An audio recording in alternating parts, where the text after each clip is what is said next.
you accept today what that event meant to all people who follow baseball?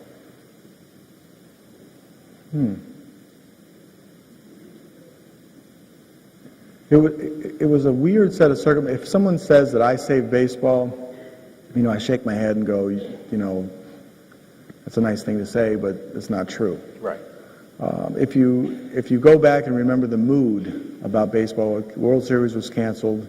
We were focusing on some of the negative aspects of collective bargaining and the business part of baseball.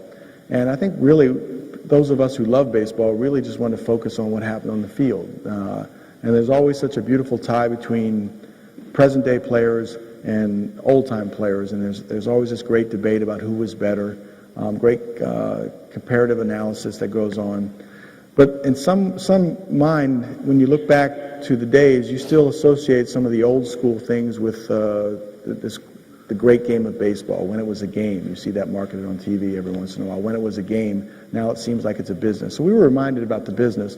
And I think when the streak came to the point where it took you back to where Lou Gehrig played, when people thought it was a game, and it made us forget about the ugliness of business and dollars at the highest level, we were able to really get that feeling about baseball again. And I know I felt that feeling, and I think that's how I explain that most people say, let's focus on what happened on the field.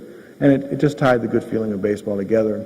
And it was a celebration of that feeling, which is a celebration of baseball. And it was also, I think, a celebration of an effort, of an approach, of a belief, a principle that your job, you're supposed to come to the ballpark, you're supposed to play every day, you're supposed to give the best that you could do. And I think a lot of people could relate to that approach. But could you see the tears in people's eyes? No, because I had tears in my own eyes. There is something very special. I mean, baseball's a special game, and I wish I could articulate why it's a special game to me, and I have difficulty doing that. But there is a special relationship and a special bond between those who sit in the stands and those that play.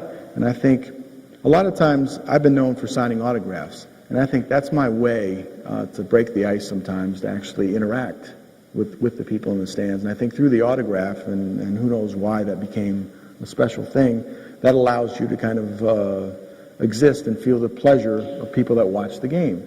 And the people that don't get a chance to feel that, and there are players, I feel sorry for them because, they've cheated themselves out of this good feeling that happens. And I think through that whole thing, when I ran around the stadium, there's this great celebration. When you're standing out in the middle like we're standing out right now, sometimes the lights are really bright, and you really can't see all the faces back there. But they're there, and they're real people. And then once I started to make the lap around the stadium, when Bobby Bowe and Rafael Palmeiro said, we can't get this game started unless you take a lap, I started running around the field and started shaking hands, and then all of a sudden the celebration, which started out as this big celebration, became very personal and became very one-on-one. And I recognized a lot of people in the stands that I've seen over the years, knew some by name, didn't know some by name, knew them by faces, but they were all there. And then as the celebration went on, I was thinking in the first part of that lap, let me get this over with. Okay, hi, how you doing? Okay, yeah, this is great. Okay, let's keep going. Okay, I'll see you later. And I got down here. The further I went, the more I started to slow down. Not because I was tired, because I'm a well-conditioned athlete.